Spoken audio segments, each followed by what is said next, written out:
student. And I wanted to take a moment to talk about notebooking. So notebooking is one of those subjects that can get very overwhelming once you start putting into practice. And so one of the things that I did at the beginning of the school year is I sat down with my kids and we talked through what we don't and what we like about our narration notebooks and these different notebooks that we have while doing the Charlotte Mason homeschooling. And one of the things that they decided is they wanted one notebook to use. They did not like having all these little notebooks to have to try and find and figure out where to put it and what, does this go here or does it go over here? And so just one notebook that everything's in. And so we did that. We got these large 5-star notebooks. They have the different subjects all in here. And then we had different subjects. This was their history narrations. So each child had one, and that's the history narrations were there. Geography, so I had a little folder that they could put their map in this folder, which is really handy. I don't think, oh, this one does have one. So there's the maps there. Those are for geography. We have science. We have miscellaneous. So that was really nice to have that catch-all subject. If it's not history, geography, or science, where does it go? Just throw it in miscellaneous. And then we also had a spot in the back for their dictations. Now this was really nice. We were able just to open and go for narrations. We were able to not have to wonder or hunt around trying to find these notebooks. It was all in this one spot, and they kept it in their school area. Now some pros and cons with this system. It is heavy and it is big. And so near the end of this school year, I did sit down with my kids again and we talked through what they liked about this and what they didn't like about that.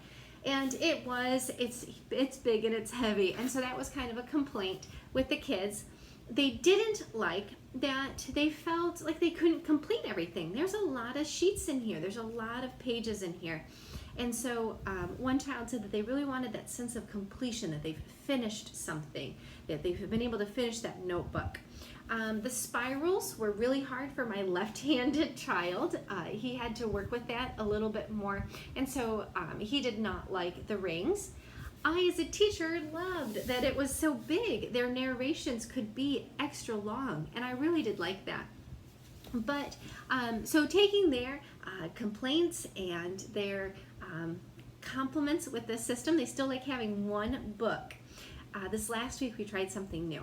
And so we wanted to try it. I wanted to try it to see if it would work because that's what we'll use for the next school year. And this is what we've come across.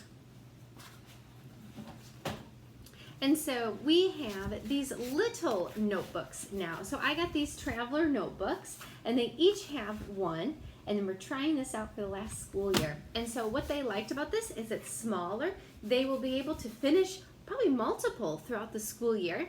They like that it's a smaller size so that they're able to have that sense of completion, that they've finished something. They like that it's small, that it's lightweight, so they can take it with them as they do their readings. Maybe they want to write down some names or dates or things. And then, oh, this is my youngest son. And then, so look, so this is how we do it. And I think we're gonna keep doing this throughout the school year. And I wanna show this because it's very different. Not a lot of people do it this way. If it benefits you to see how someone else does their notebooking, then I hope this benefits you. And if you don't like it, that's totally okay. But this is what we like for right now in our life.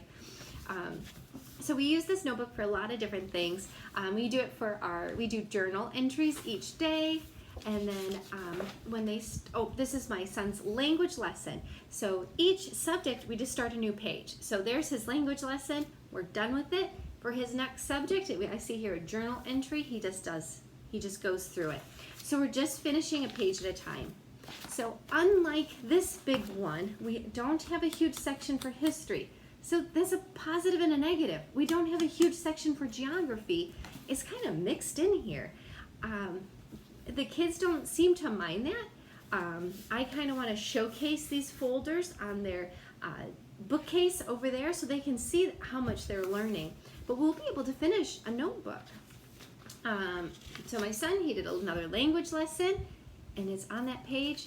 Next subject, he's going to flip it. So there's another journal entry. What do we have here? Here's his written narration. So this is the title of the class. This is geography, and we're using the cross-country geography book, and this is what he said to me, so I'm writing out that narration for him. And then another language lesson, we have some music class, so we just throw our music class in here as well. That's cute. So what I'm trying to do with the kids also that's very different is I'm writing in there my little comments. I'm trying to make sure that these are all positive, encouraging. I will check their grammar and their spelling at a different time, but not this. This is not for that.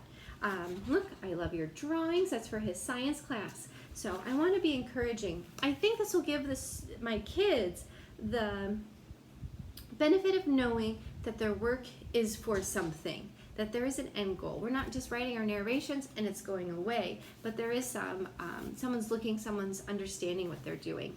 I haven't done it for a day or two, so I need to go back in there. But we have my other two kids. I do want to show this to you.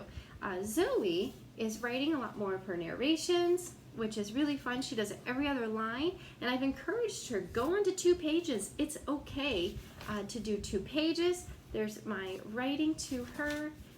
We have some journal entries that she's been doing. This is something that's really neat. She's going through a book called Civilizations, and the title's longer, and I don't remember what it is.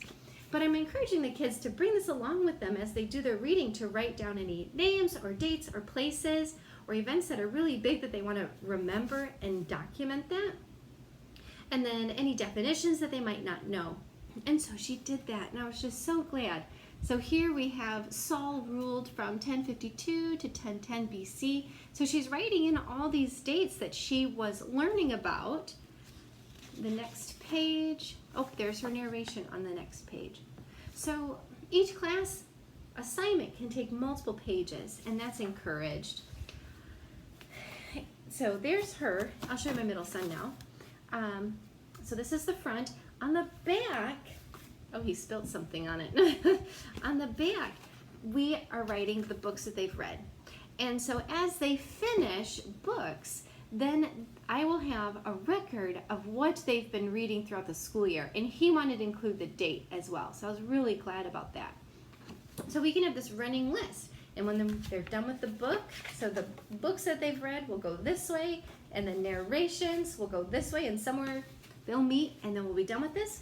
I'll showcase it. I'll put it on top of my table, my bookcase, and then we'll just get another one. I think Zoe drew a picture in here.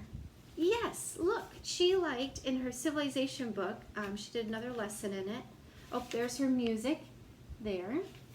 And then she wanted to draw a picture. So I'm encouraging them to draw if they have time as well. So this is very different for our kids. This is something totally new. I sat down and I did kind of like I don't have it, but I did a prototype to kind of figure out all my ideas and what I wanted to include in this. But then I also included a procedure list as well, so that we don't have any questions about what to do. So you can see here, in everyone's notebook, I've typed this out. I want them to start a new page whenever they get to a new subject.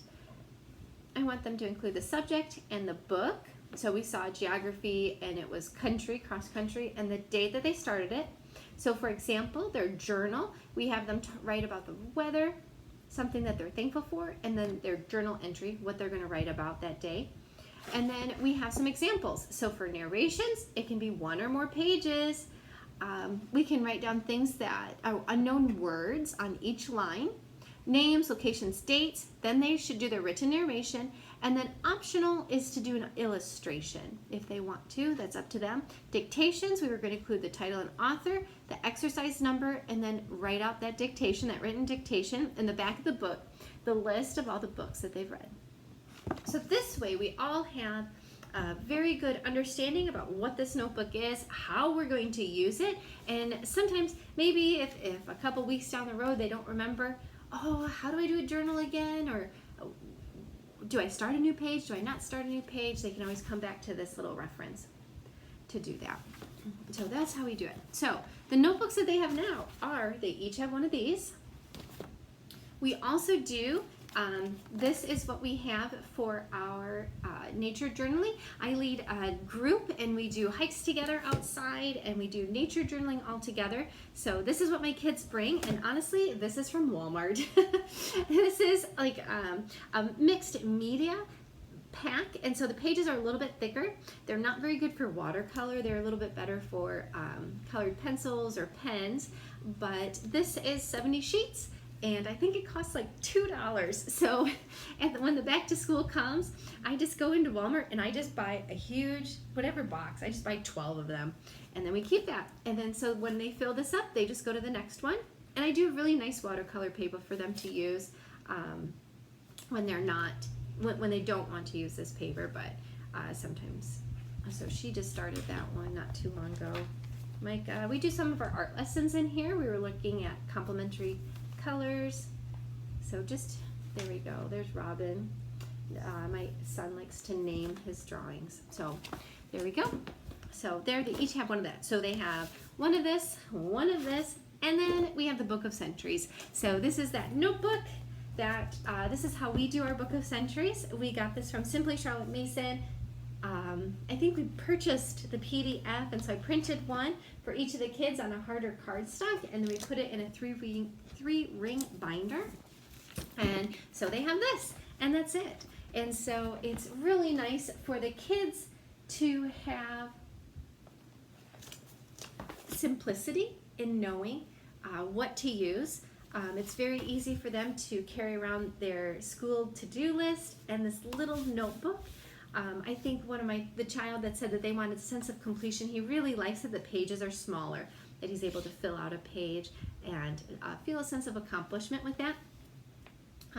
I like it because they're cheap, and so I'm really thankful for that. I don't know if we're going to keep with this thin model, or I've mentioned to the kids I use this book, I don't know what it's called, Scribbles That Matter, but it's a thicker book, but I use this for my my commonplace. So these are all of my quotes that I've found as I'm reading. So this is my commonplace. So I like it. The pages are a lot nicer. They're a lot thicker. The ink won't bleed, but it does. It takes a long time to fill this out. I'm not even halfway done. So I still have to think that through, but that's another option.